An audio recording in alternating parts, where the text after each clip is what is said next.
Okay, welcome back everybody. So you've just looked a lot at DES.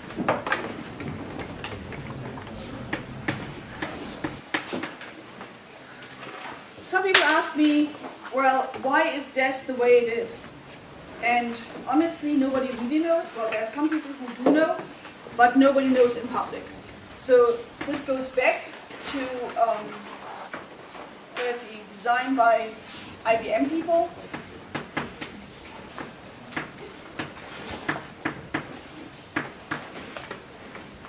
And so they started with what is now called NIST, and back then was called the National Bureau for Standards, so NDS, in the US, saying, hey, we need a block cipher.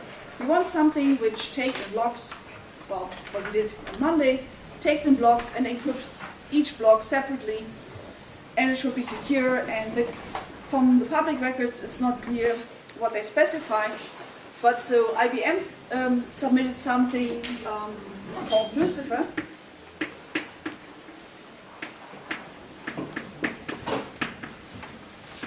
And one of the main designers was Horst Feistel.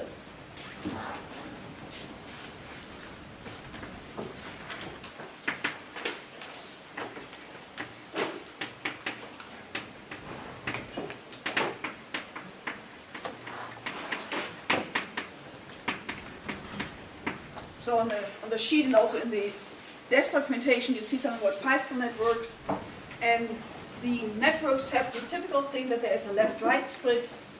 So this guy suggested having this left-right interchange. He suggested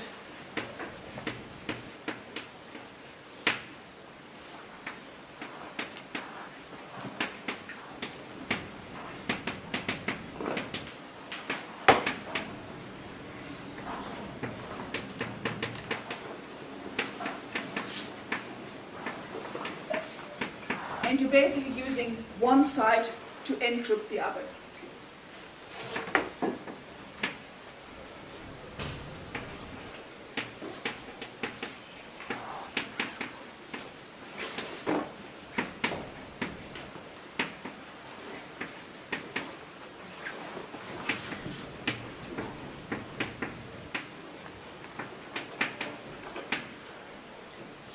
And then you swap.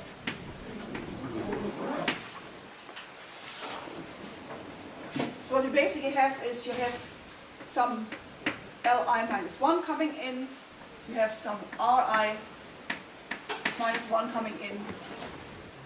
Then you do a swap, so this goes over to here, this goes over to here, and then something happens, namely this thing goes through a function, and this could be the same function each time. This could be a round-based function. Now for us it's the function fi, so it's round-based, and then the output of this is used in XOR with this thing to produce the next one. So now we have our Li and our Ri. And so all interesting stuff happens inside here. So this here includes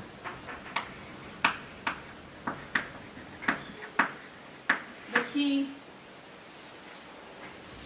Also, when you did the LFS Rs, I was pointing out that it's dangerous if you have something where you have just a matrix that you're inverting where you can go back and so on. So we don't want to have anything linear, so this one is also the part where it's not just XORs that you can just go back. So you want this to be non-linear, and it need not be invertible. So that was one of the great ideas that Feistel had, that you can build such a design where you don't need to build something complicated that you can run backwards and forwards, and you're still able to decrypt. So this need not be invertible. It may be invertible, but we're not using it.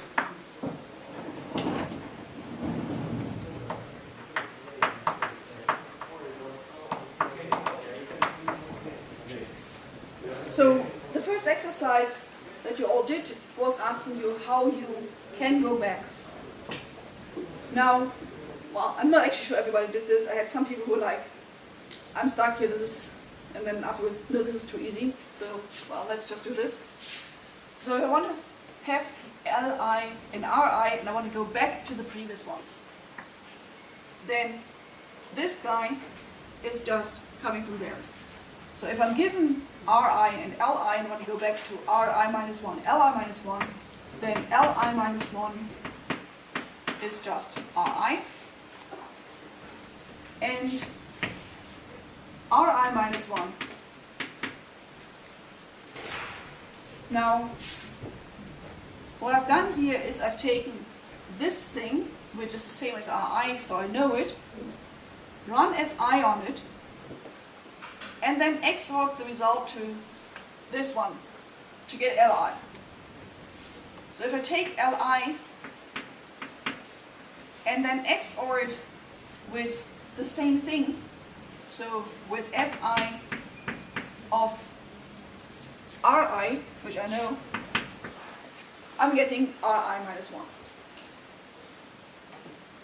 So the reason that I don't need that F is invertible is because here I'm using F also in the forward direction.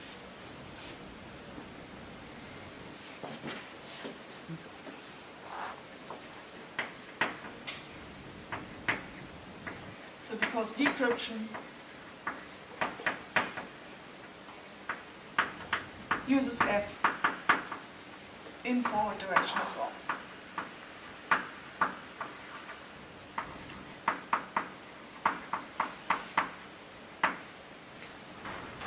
So this was a nice idea, which was getting the world out of the LMSR ideas, out of things where you, well, of course, in the end you want a permutation. You want to put in 64 bits, you want to get some other 64 bits out, and you want to be able to go back.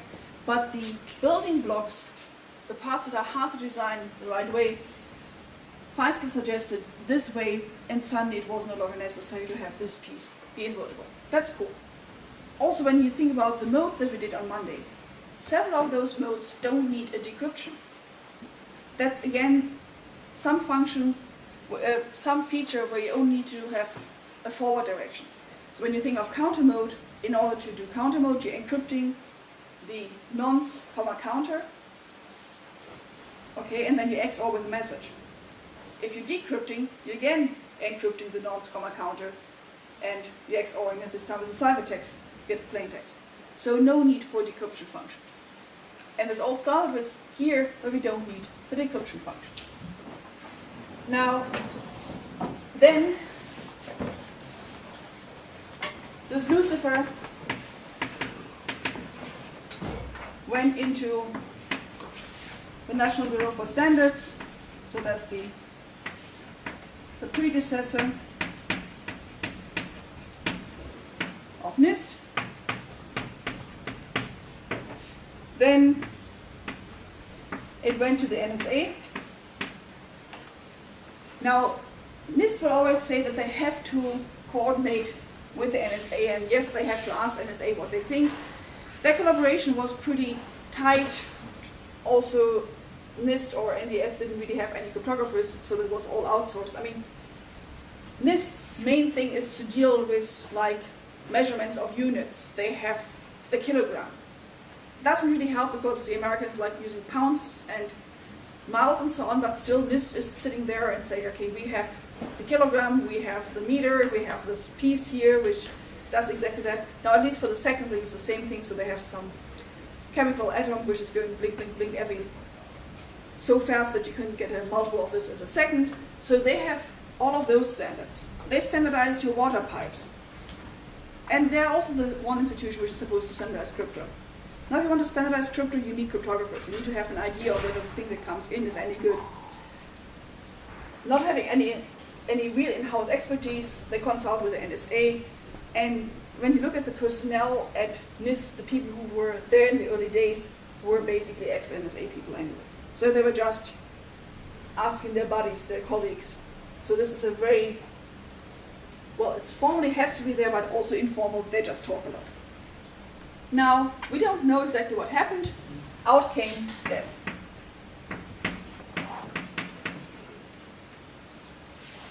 And now there were lots of changes.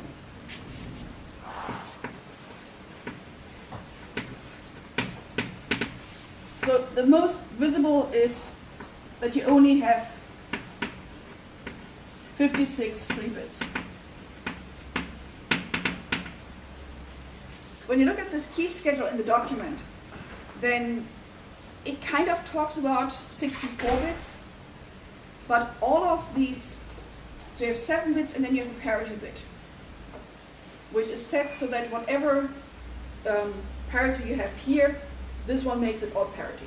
So as in the exercise, if your subkey, or if your key comes in all zeros, then you want to get a 1, so you put a 1 to this position.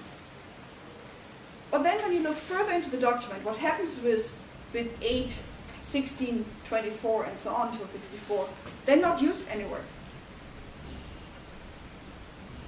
At first, they're dependent on the other one, so they're not free bits, but also they're not used. So when you look at the key schedule of how the C and the D are made, there is no 8 and there's no 16. So it's really just 56 free bits. So even though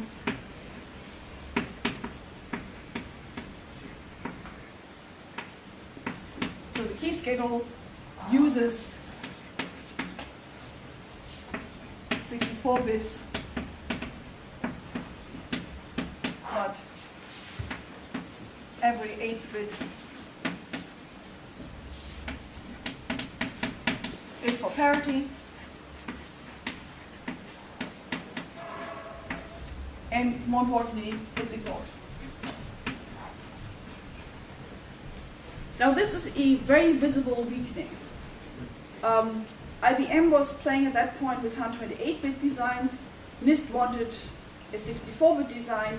Out came a 56-bit design. This is something which, okay, we're talking late 70s. That is a big computation to do the 56. And on Monday was saying, okay, $250,000 late 90s to crack that thing. But it's not unbreakable. It's something that was within range.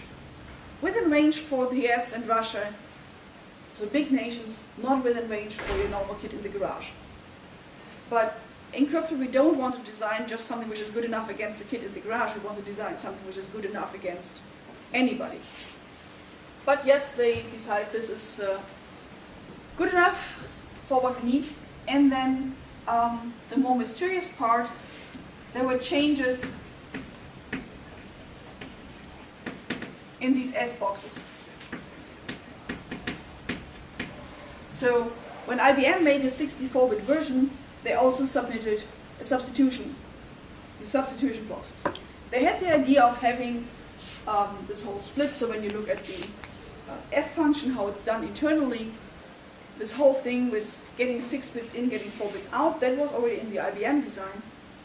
But then when you trace the S5, where you went like, okay, well, this goes here, this goes there, and so on, that had changed. And there was no public reason, no reasons anywhere given.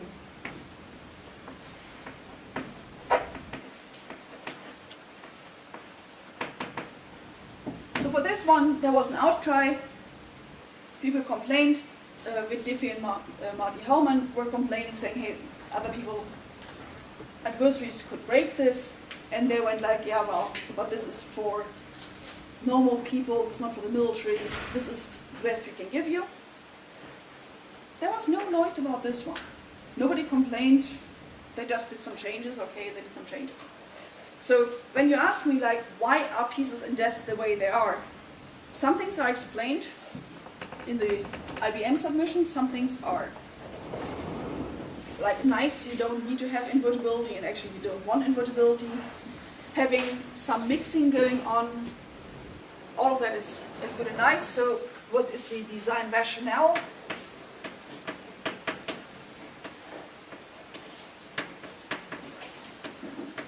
So they kept the same design rationale. This goes back to Chen in the 40s.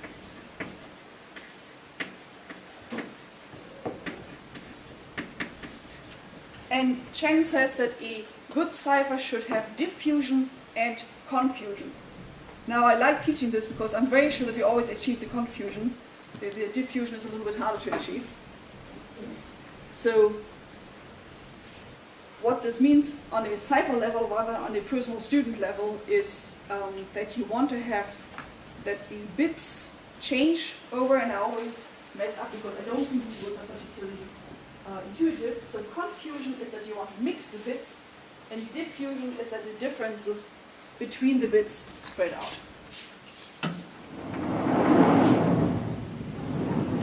So Shannon said that a good cipher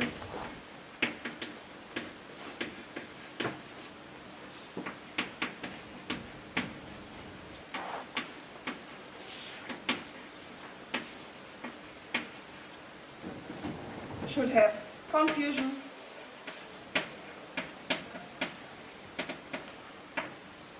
so the bits are mixed, and diffusion,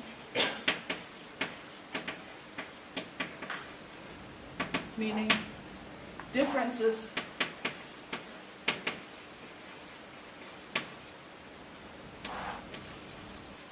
are spread out.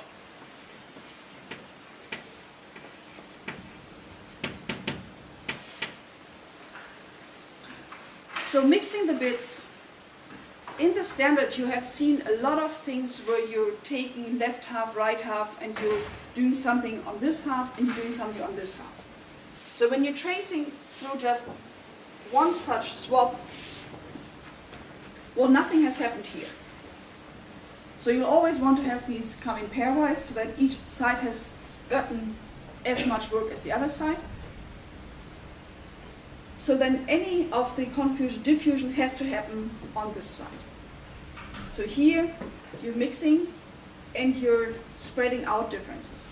So I was explaining to one group, like, yes, it's all public, everybody knows the S boxes, everybody knows the permutations. Why do you still want to have them? Okay, you don't know the key. And now the model is that maybe somebody could introduce a difference in a key. You're attacking a device that you have no clue about, and maybe by some physics, well, we talk about active side channel attacks, you could influence the key bit. So you can run it in the normal way and encrypt a bunch of things. And then now I massive with some, say, a laser beam focused on here, I flip some bit. And then each time I run it now, I flip the same bit. So now I have two keys where I know the relation. This bit had changed from 0 to 1 or from 1 to 0, I don't know which. And then I try to figure out whether I get any relations between the ciphertexts. And the purpose of diffusion is that I should not be able to trace such differences. So when you look at the second exercise, where I gave you some ciphertexts which are kind of related, so you have the zeros and you have the 0 with a 1, there's just a difference of one bit, now in this case in the cipher, so in the plaintext rather than in the key stream. But this one difference in the bits that come in give you a totally different result. Does somebody have for me S5 of the all zero string?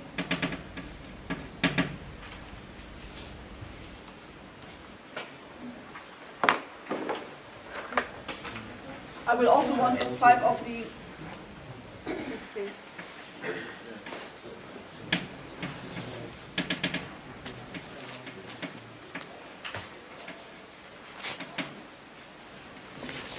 yes, somebody? Do one for? Two? Does this match everybody? Good. And then I was also, so these are differences, and now you might say, well, this could be just a shift of one bit, but I mean, this is coming in with all 0 bits, this is coming in with all 1 bits. And when you trace through the S boxes, there is no kind of nice math feeling of how are these coming in. You first have this expansion of your 32 bits into 48 bits, with some bits are doubled and some are not. And then you just randomly pick other numbers. Well, not randomly, it's fixed, but there's a difference of 1 and there's a total difference here. The other thing is when you have some S box of x and XOR this with the S box of y, then this should very much not be the same as the S box of x plus 1. And so this is also something you did in the second exercise, where you looked at, okay, I encrypt the, well, I do the S box of the all 0 string, the S box of the all 1 string, and then the S box of the sum of those. Very obviously, if the all 0 string is 2, then we have the S5 of the all 0 string plus S5 of the all 1 string is not the same as S5 of the all 1 string. Because if you sum up these two, it would be the all 1 string, and this one is not 0.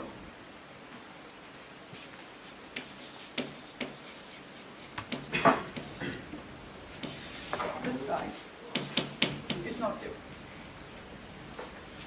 And so you should have seen this also for the other cases. You have a difference of 1, you have a difference of all bits, and you really don't want to have any kind of math that you can trace through. So any math relation between the two inputs should totally disappear.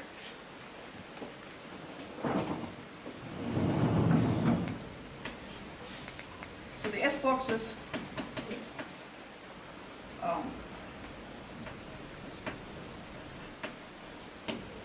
at least all obvious, well, S boxes remove all obvious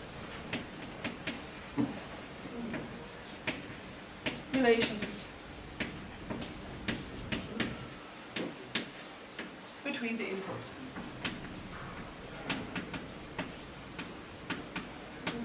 Now,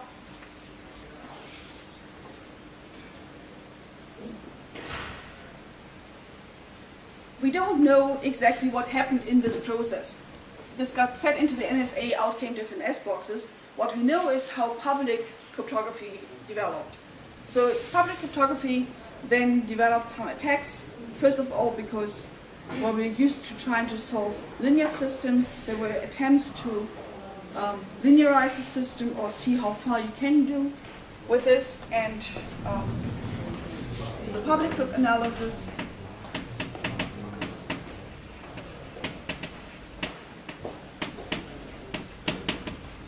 then developed linear attacks or linearization attacks.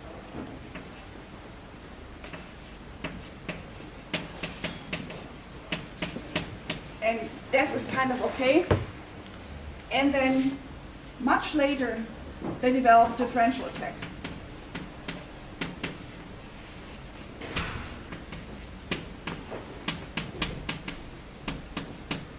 So differential text goes into the direction where you introduce a difference in the plain text and you trace it through, and you're trying to figure out if you have a delta of 1 here, you get another delta here, and you have some ideas of that some differences are more likely to continue than other differences. And so you're getting probabilities all along this thing. And then the strange thing was that random S boxes would be far worse against differential attacks than the S boxes in DES. So the S boxes in DES were stronger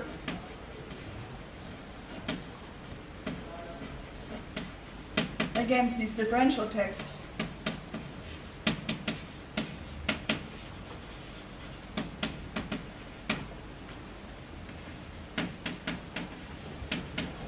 and not just than random ones, but even than those that IBM had submitted.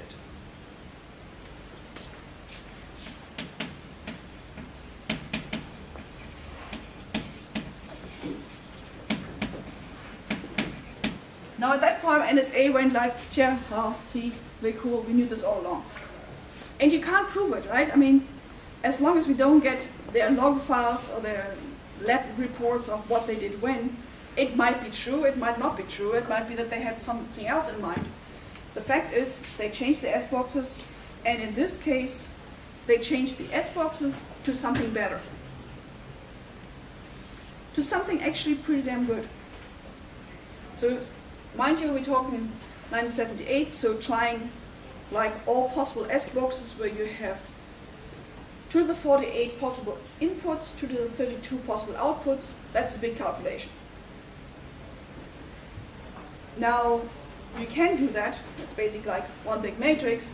And more recently,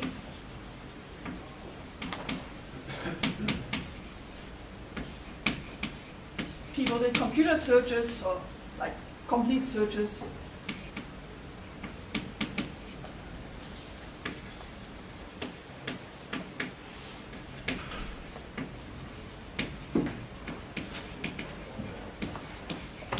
So for searching for optimal S boxes.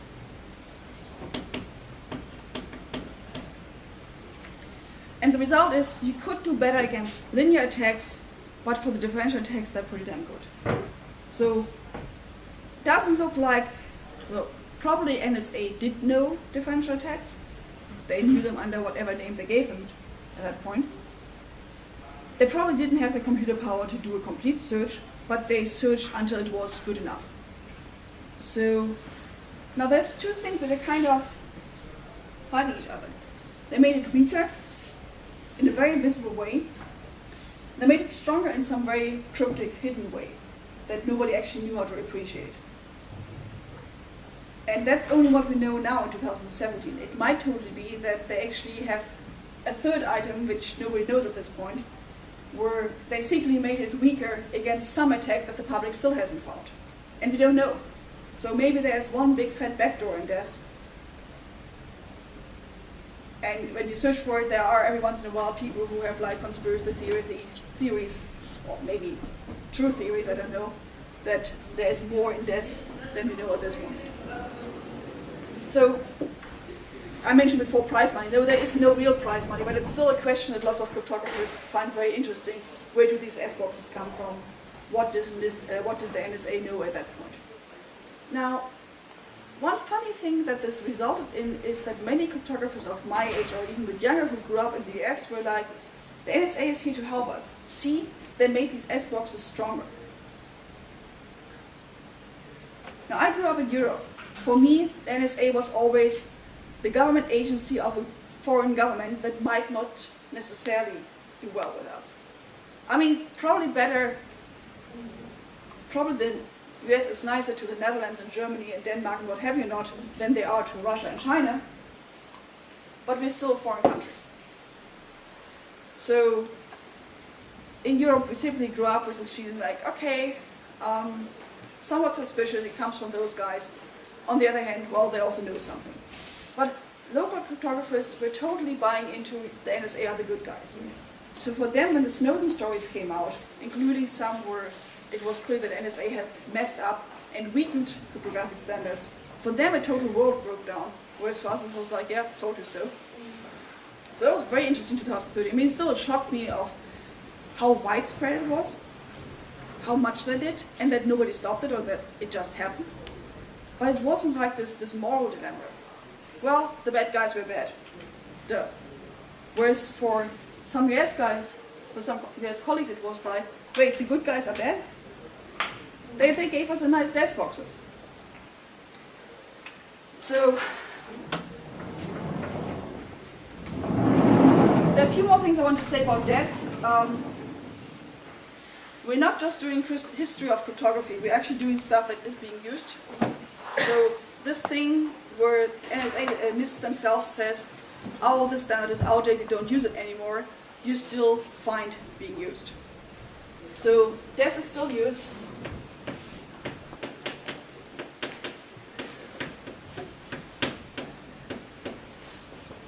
One is very old browsers.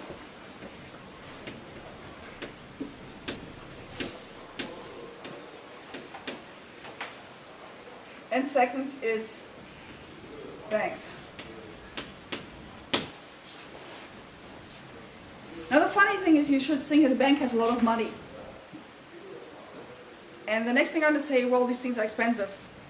That shouldn't matter to them. But somehow banks are one of the slowest groups to update to new technology. So they're extremely conservative, which for security is usually a good thing.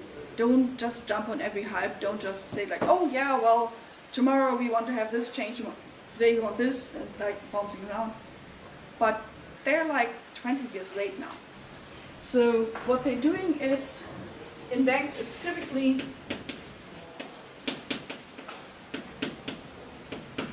in what's called an HSM.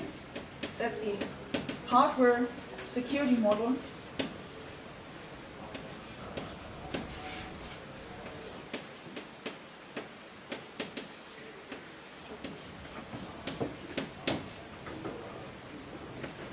And what this thing does is, it's like when you ever open a computer, like you look into your laptop or you open a PC somewhere, then not that kind of open, like you look at the circuit board and you look at all the pieces that are on there. Okay, you'll find a processor and you find your hard drives and you find lots of cables.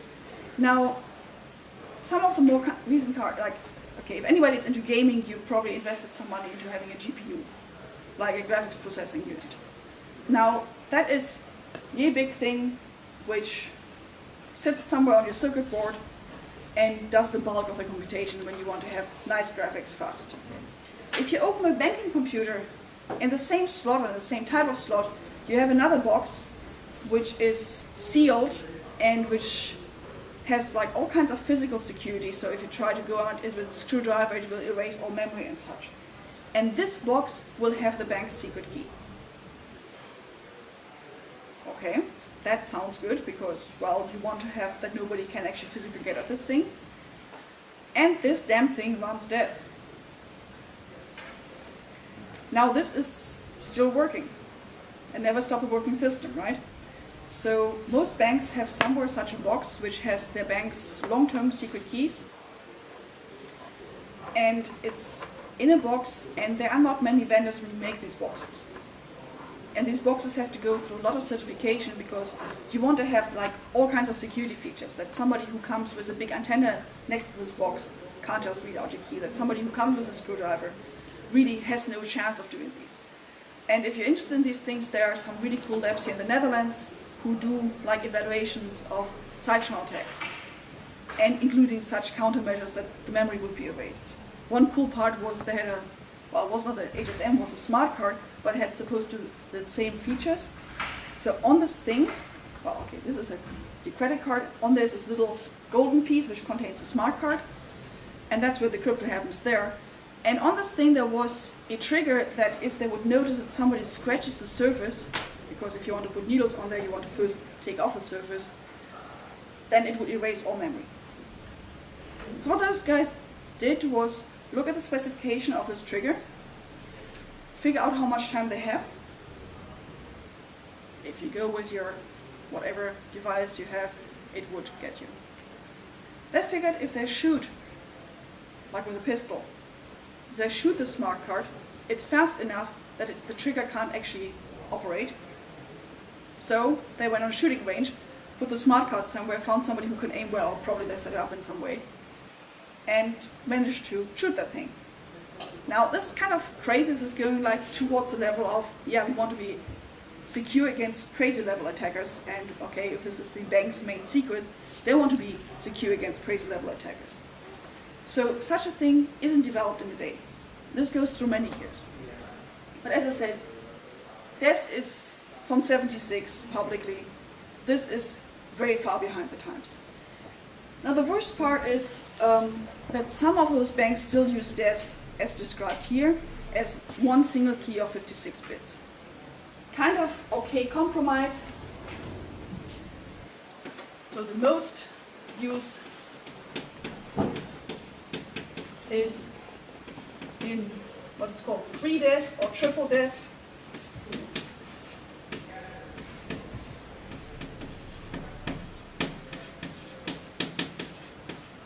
Where you use DES 3 times.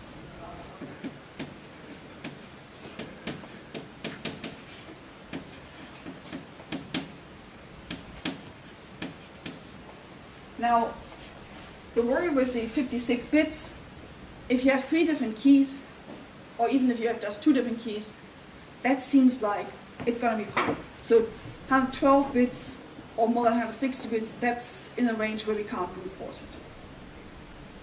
There's still some issues with this because you have like a small block length, but at least you don't have all the worries about people brute forcing the thing. The typical way is to do it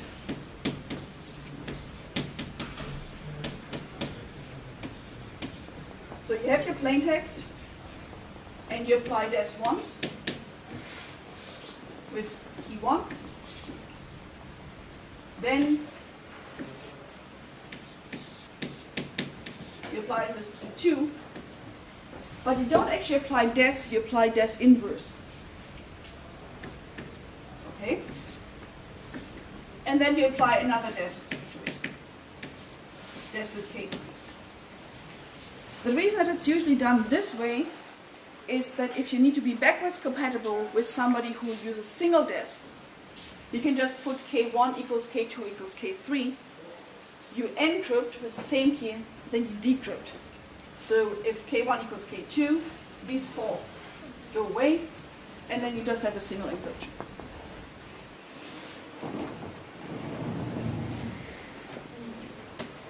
Because then k1 equals k2 equals k3 is backwards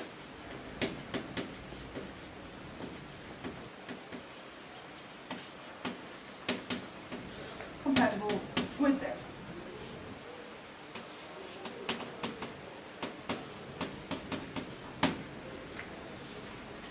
One thing I didn't highlight yet, but I should mention, is that the key schedule, the way it's done, and the way that the encryption works, you can just run des forward with the keys the other way around. So des decryption is a nice feature of this.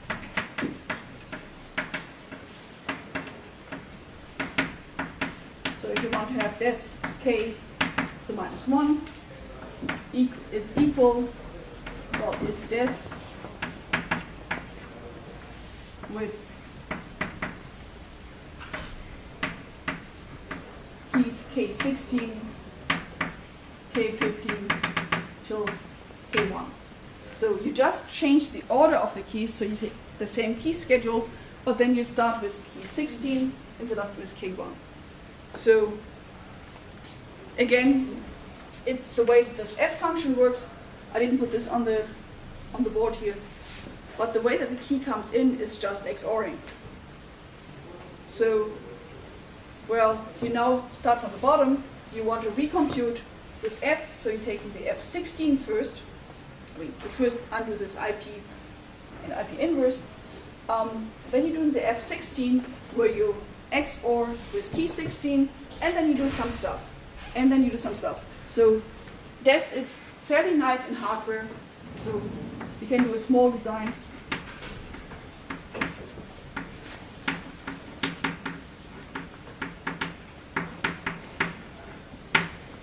And that was the other suspicion. This was actually, again, a cipher which was nice in hardware and not so great in software, so people were going like, hey, NSA, first of all, you only give me 56 bits, and then you make something which is very hard for brute force, very fast for brute force attacks. So it's very nice in hardware. So if the NSA built their own desk cracker, well, they can just build like chips for it. Then they have a big speed up because it's a small design, an easy design. Now, why 3 des and why not 2 des? So security. So taking des as a black box.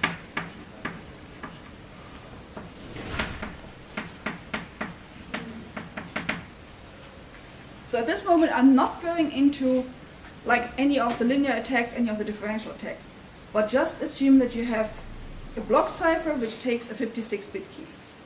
So then we have that breaking single des takes 2 to the 56 Charles. You just try all 56 bits that you have. One of them will be fine. Statistics tells you after the half you have a good chance, so, well, make it 2 to the 55 with a good chance, but 2 to the 56, you definitely get it. What if somebody gives you 2 des?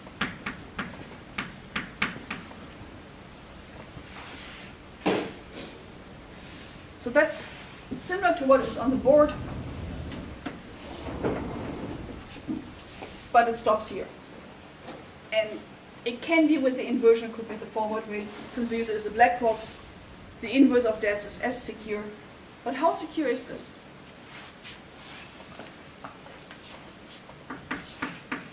Let me specify that it's des of key 2 of des of key 1 of n.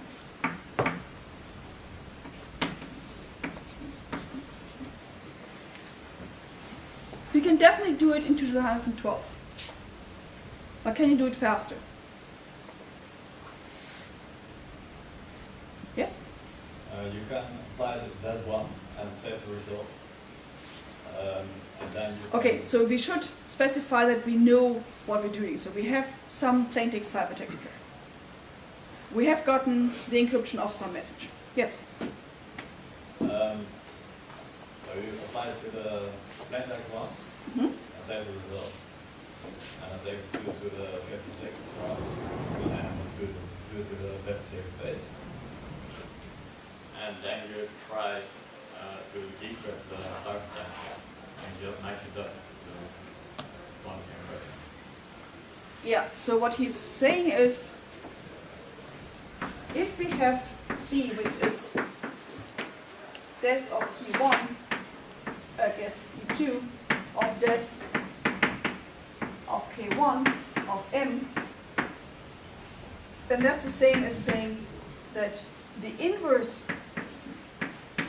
des k2 inverse of C is the same as des of k1 of m. Well, nothing really has happened at this point. I'm writing some trivial thing there. But when you see this and hear what he just said, he's saying, well, how about we take the message we have and try all possible keys here.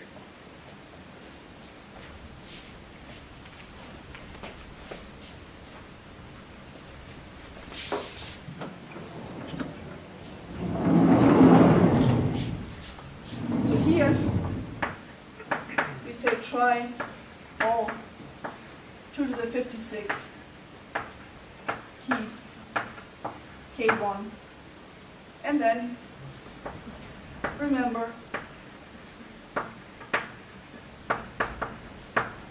the result. So now we have a big table. We have one fixed message, we're throwing 2 to the 56 keys at this.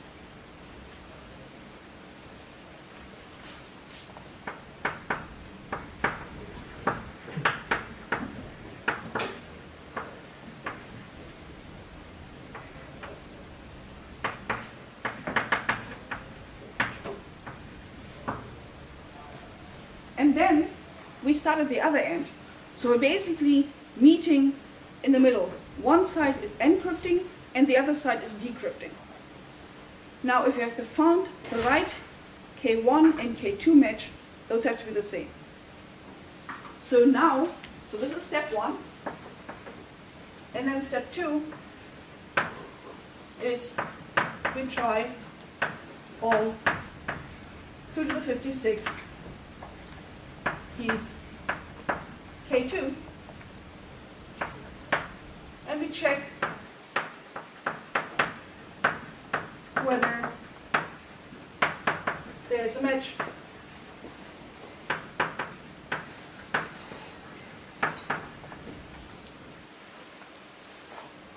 Now, if this was a valid encryption under 2 times des, there must be a match. At some point, with all to the 56, 2 to the 56 keys here, all to the 56 keys there, there must be somewhere a match where the encryption of M matches the decryption of C. Well, then we know having K1 and K2. Now how much work have I done? I've done 2 to the 256, 2 to the 56 here, 2 to the 56 there, but it's additive. If I'd done a brute force switch here, it would have been 2 to the 56 times 2 to the 56. Now it's just this plus that. So the total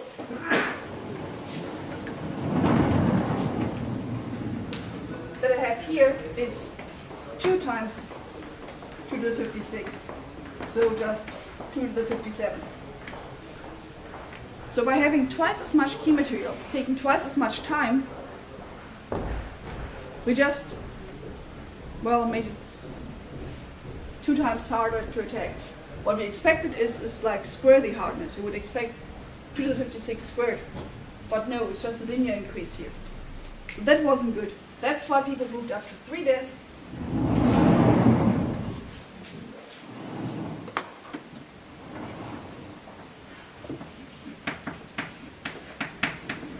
So then the obvious thing is you make a table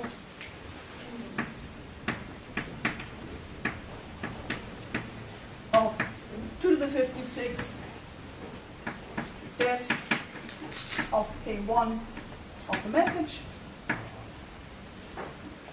So that's the storage you're paying. And then you're trying all combinations, so all 2 to the 112 combinations on the left.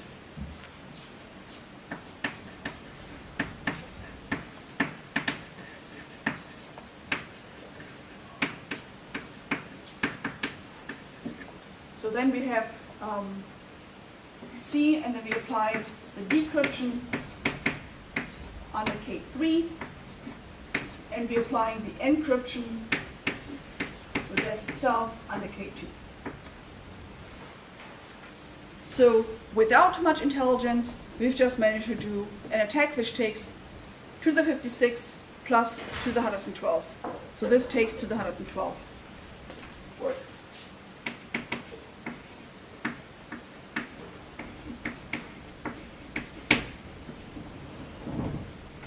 Now, there are some attacks that are better, which go more into the details of what DES is doing, or that go more into the details of, like, when you have a random function, you can search for internal collisions. So, triple DES, at least if you have, so sometimes we use K1 equals K3 in triple DES. And from this thing, you wouldn't see any benefit. You wouldn't get any faster attack. But there are attacks which take less than 212. I mean, if you do this, then you have at most 112 bits for brute force. With the attack that we have so far, you would still take 112. But if you have this setting, then you need to dig a bit deeper into the function. We can't use it as a black box. And then you again get less than 112 bits. So, at our level of attack, this also takes 2 to the 112 steps, but there are speed ups.